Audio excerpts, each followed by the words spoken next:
Hello बच्चों, कैसे हैं आप? उम्मीद करती हूँ आप बढ़िया और एकदम मज़े में होंगे। आइए पढ़ें आज काल और वाच्य के बारे में। तो बच्चों, इस पाठ में हम सबसे पहले जानेंगे काल किसे कहते हैं। क्रिया से कार्य करने या होने के जिस समय का बोध होता है उसे क्रिया का काल कहते हैं। आइए कुछ वाक्य जानें, जैसे कि पहला वाक्य है रमेश विद्यालय में पढ़ता है।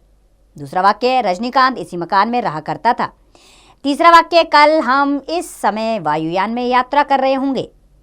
तो बच्चों, इन वाक्यों में कार्य के समय के अलग अलग होने का बोध हो रहा है। पहले वाक्य से पता चलता है कि कार्य वर्तमान समय में हो रहा है। दूसरे वाक्य से पता चलता है कि कार्य बीते हुए समय में हो चुका है।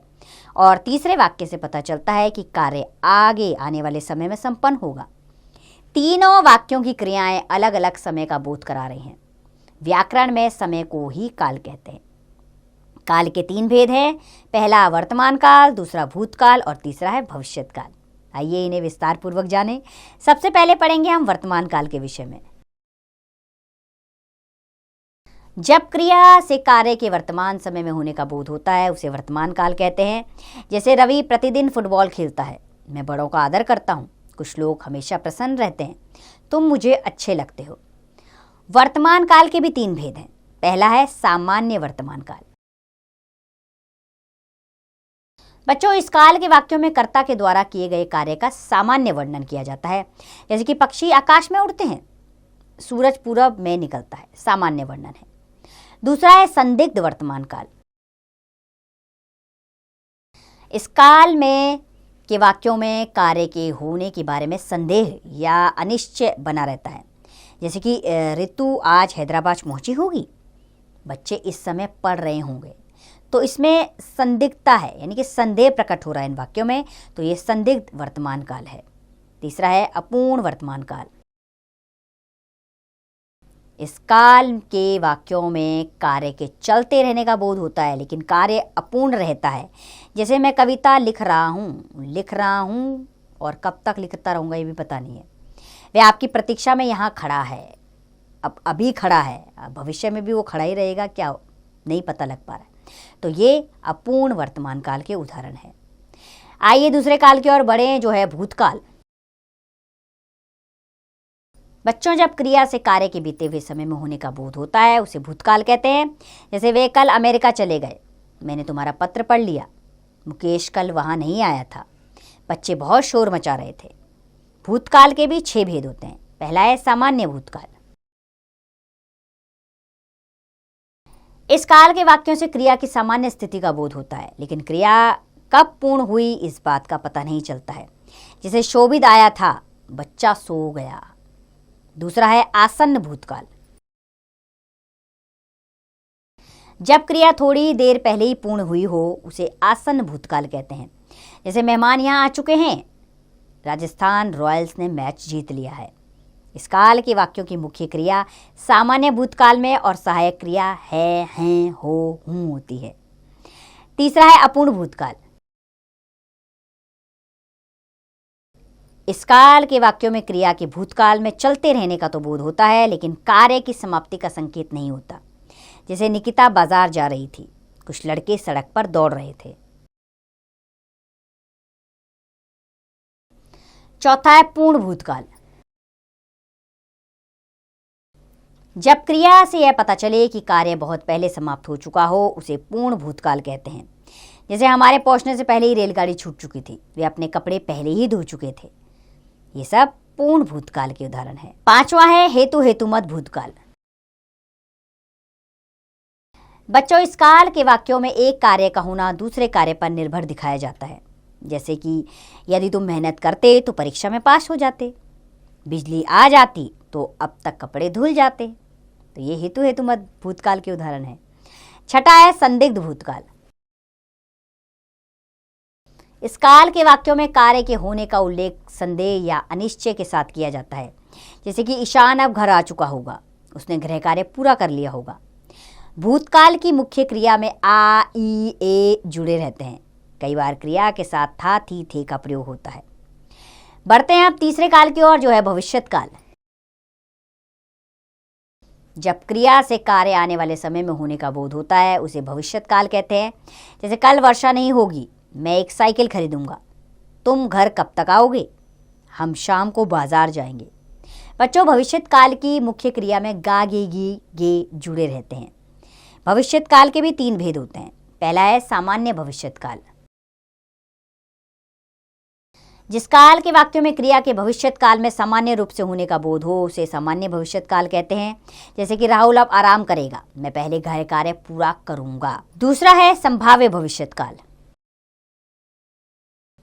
जिस काल के वाक्यों में क्रिया के भविष्य में होने की संभावना प्रकट की जाती है किंतु क्रिया के संपन्न होने का निश्चय नहीं रहता, उसे संभाव्य भविष्यत काल कहते हैं।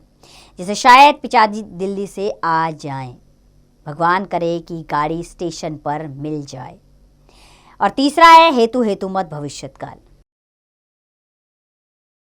बच्चों, जिस काल के वाक्यों में भविष्य में होने वाली क्रिया का होना किसी दूसरी क्रिया पर निर्भर होता है वहाँ हेतु हेतुमत भविष्यत काल होता है। जैसे अगर तुम पढ़ाई में मेहनत नहीं करोगे तो पछताओगे, यदि वह समय पर ना पहुंचा तो क्या होगा। तो ये हेतु हेतुमत भविष्यत काल के उदाहरण हैं। तो बच्चों, हमने काल जाने जो 3 प्रकार के होते हैं। अब हम बढ़ेंगे वाच्य की ओर और जानेंगे वाच्य किसे कहते हैं। बच्चों, वाच्य क्रिया का वह रूप होता है जिससे पता चलता है कि वाक्य में कर्ता, कर्म या भाव में से किसकी प्रधानता है। प्रत्येक वाक्य की क्रिया कर्ता, कर्म या भाव के अनुसार होती है। क्रियापद से पता चलता है कि वाक्य में कर्ता, कर्म या भाव में से किसकी प्रधानता है, उसी के अनुरूप वाक्य का वाच्य होता है। आइए कुछ उदाहरणों के जरिए जानें। जैसे दिनेश पत्र लिखता है, इसमें कर्ता की प्रधानता है तो कृतवाच्य। स्टेशन के पार चोर पकड़ा गया, कर्म की प्रधानता, कर्मवाच्य। अब यहाँ रहा नहीं जाता, भाव की प्रधानता, भाववाच्य। तो इन वाक्यों से स्पष्ट है कि पहले वाक्य की क्रिया कर्ता के अनुसार है, दूसरे वाक्य की क्रिया कर्म के अनुसार है और तीसरे वाक्य की क्रिया भाव के अनुसार है। तो वाक्यों में क्रिया के भिन्न भिन्न रूप ही वाच्य कहलाते हैं। आइए अब जानें वाच्य के भेद जो 3 होते हैं, कृतवाच्य, कर्मवाच्य और भाववाच्य। पहले जानेंगे हम कृतवाच्य के विषय में। जिस वाक्य में क्रियापद कर्ता के लिंग और वचन के अनुसार होता है वहां कृतवाच्य होता है। जैसे कि जगत इसी शहर में रहता है, वे आम का अचार पसंद करते हैं। छात्र अपना काम पूरा कर रहे हैं, बिल्ली ने चूहा पकड़ लिया। तो इन वाक्यों में क्रियाएं कर्ताओं के लिंग और वचन के अनुसार है, अतः यह वाक्य क्या है? कृतवाच्य है। बच्चों, कृतवाच्य में अकर्मक और सकर्मक दोनों प्रकार की क्रियाओं का प्रयोग हो सकता है और कृतवाच्य में कर्ता के साथ से, के, द्वारा प्रसंगों का प्रयोग नहीं होता है।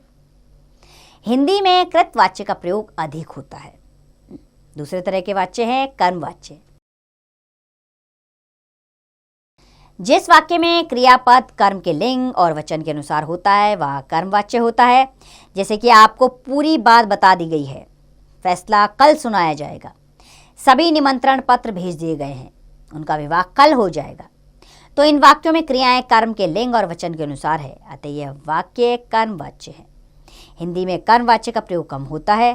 कर्मवाच्य का प्रयोग निम्नलिखित स्थितियों में होता है। पहला है जब कर्ता अज्ञात हो या उसे प्रकट करने की आवश्यकता ना हो, जैसे कि काफ़ी माल मंगवा लिया है और जैसे कि युद्ध में अनेक सैनिक मारे गए। दूसरा, अधिकारियों के आदेशों में, जैसे कि आपको सूचित किया जाता है कि अगले 15 दिनों तक आपको कोई अवकाश नहीं मिलेगा, कल सभी कर्मचारियों को वेतन मिल जाएगा। कर्मवाच्य में केवल सकर्मक क्रियाओं का ही प्रयोग होता है क्योंकि इसमें कर्म होता है, इसीलिए सकर्मक क्रिया होती है। तीसरा वाच्य है भाववाच्य। जिस वाक्य में क्रियापद पर कर्ता और कर्म के लिंग और वचन का कोई प्रभाव नहीं होता वहां भाववाच्य होता है। जैसे कि मुझसे वह दृश्य देखा नहीं गया, अब तुमसे यह काम नहीं हो पाएगा, कमजोरी के कारण करुणा से चला नहीं गया, उनसे अधिक देर बैठा नहीं जाएगा। तो बच्चों, इन वाक्यों में क्रिया पर कर्ता और कर्म के लिंग और वचन का कोई प्रभाव नहीं पड़ रहा है, इनमें भाव की प्रधानता है, अतः यह वाक्य भाववाच्य है। भाववाच्य में केवल अकर्मक क्रियाओं का प्रयोग होता है। हिंदी में भाववाच्य का प्रयोग बहुत कम होता है। भाववाच्य में क्रिया सदा पुल्लिंग एकवचन में रहती है।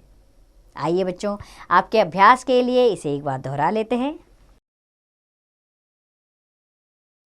व्याकरण में समय को ही काल कहते हैं। क्रिया से कार्य करने या होने के जिस समय का बोध होता है उसे क्रिया का काल कहते हैं। काल के 3 भेद होते हैं, वर्तमान काल, भूतकाल और भविष्यत काल। वर्तमान काल के वाक्यों में क्रियाओं में प्राय हैं, हूँ, हो जुड़े रहते हैं।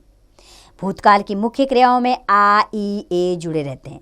कई बार क्रिया के साथ था, थे, थी का भी प्रयोग होता है। भविष्यत काल की मुख्य क्रिया में गा, गे, गी जुड़े रहते हैं। वाच्य क्रिया का वह रूप होता है जिससे पता चलता है कि वाक्य में कर्ता, कर्म या भाव में से किसकी प्रधानता है।